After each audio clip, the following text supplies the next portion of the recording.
welcome to TNT's Realty Tips. I want to share with you some information concerning what you should do when prepping your home for sale. Um, First step I'm going to take is to schedule some time to come over and walk you through the very steps I'm going to take you through in this video. And I just want to make suggestions when I get to the house and lay eyes on so that you and I know that we're on the same page. So you have options to sell your property as is, and as is means as is. But I always ask you to consider any safety issues or any physical hazards that may be present in the home. And what that does is actually help you to maintain the value of your home if you'll take care of things like loose wiring, any things that look like there's plumbing leaks or any issues like that. So we want to be mindful of what it's going to take to get the house sold. So number one is determine the day you want to place the home on the market. This is key to everything I'm about to share with you after this.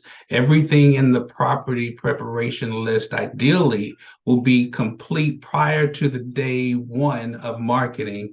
But if you're not ready and not there yet, don't worry about it. We can move forward. So number two is going to be repair or replace any plumbing items that are defective. You want to get those things taken care of. And you want to look for evidence of water damage to walls, ceilings, and floors, and you want to get that cleaned up. Number three is repair or replace any electrical items that are defective. You're looking at light switches, the internal switches, plugs, external switches and plugs, and also the switch and any plugs in the attic that may be there, because the inspector is going to go and look in all of those places. Number four is you want to ensure that external doors are properly sealed. And if it's daytime outside and you're inside the house and you can see sunlight coming through the door, you probably want to get weather strips and place them around the door frame so that the door seals completely. Number five is to seal any internal cracks in walls from the foundation settling. Here in Texas, we do have quite a few foundation movement issues. It doesn't mean that it's not normal. It's just the way the soil is in Texas. So I wouldn't be too concerned with horizontal or lateral cracks in the walls. It's the diagonal cracks that are indicators that there's some foundation issues. Even with new homes, after about the first 9 to 15 months, you may start to see some separation of baseboards and things of that nature. That is normal in Texas. Number six, you want to remove any evidence of corrosion from internal or external water spigots, faucets, or drains, and any water heaters that you have. The inspector is going to look at those, and the least things that he can indicate on his or her inspection report, the better.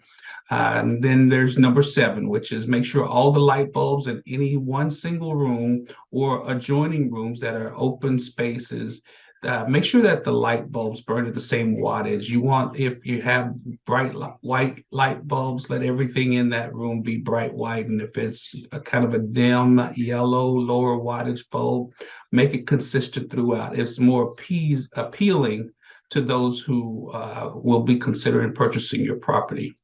Number eight, remove any personal or family photos. This is for the sake of the buyer coming in and looking at your property and saying, I wonder if what my photo would look like right there, instead of seeing your photo, and it puts them into a mental state of probably wondering, are you really getting ready to move? It doesn't look like you're beginning to pack. So just consider that. Number nine, if you plan to move before the house goes on the market, consider staging the home. And we can talk about the options for staging when we get there. Just remember, minimize, minimize, minimize, start to pack things away. And then staging, you want to leave some decorative items in place, some of your plants or things of that nature. Just kind of gives it the room that pop. And number 11 is secure any valuable items. You don't want your mother's silver or gold plateware that she left for you as an inheritance, or your grandmother's, or generationally things have been handed down. You want to secure those things. Also, you want to ensure that you secure any weapons. You want to lock those away so that people who are coming in the house that you may or may not know does not have access to them. Number 13 is to minimize the amount of furniture that you have around. If you have a tendency to have a lot of seating because your family destination is your home, ask the family to hold off on coming over all at the same time and just minimize the number of chairs and furniture and tables, things of that nature, whatnots and decorations. Just take it to the bare minimum, leaving just a little bit there so you have a little pop. Number 14, decide if you can move before the closing date. So if you can move before the closing date, that's even better because you don't have to contend with the traffic in and out of the home, adjusting your schedule and things of that nature. So that's the best way to go about this. Now, keep in mind, closing can take anywhere from 20 to 45 days. It depends on the type of loan or payment that the buyers bring into the table. So if it's cash, that's usually your quicker close. That can be in as little as 2 weeks, 20 days. If it's a government loan, those usually take longer. That's about 30 to 45. And then conventional loans are generally about 30 days. So good stuff to know and when you're timing everything. Number 15 is to apply fresh paint to any walls that may have marks. Any accented walls, you may want to consider taking those walls neutral. If you have yellow walls or hot pink, or you got wallpaper in some areas, it's your choice, but we can discuss that as we walk through and look at things. Number 16, decide if you want to take your wall TV mounts, your TV wall mounts, or so to say.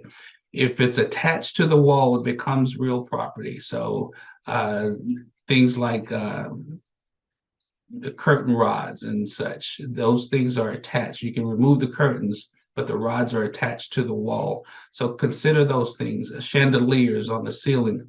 If you don't want to leave it, go ahead and take it off, pack it, patch any holes, paint over it, make it look good. So consider that. And now you want to consider things like the best rule to follow. That best rule to follow is if you want to keep it, pack it away, because people see things, they'll purchase your house thinking they're getting the chandelier with it, and you pack your chandelier afterwards. It just keeps you from going through a lot of headaches and disturbing your buyer, and the buyer starts and decides that they want to pull out. So we want to avoid that at all costs. Number 17, keep the property clean during showings. You want to consider hiring a professional cleaner if you're extremely busy. Hire a landscape company to come out and mow and edge the yard unless you've got time to do it yourself.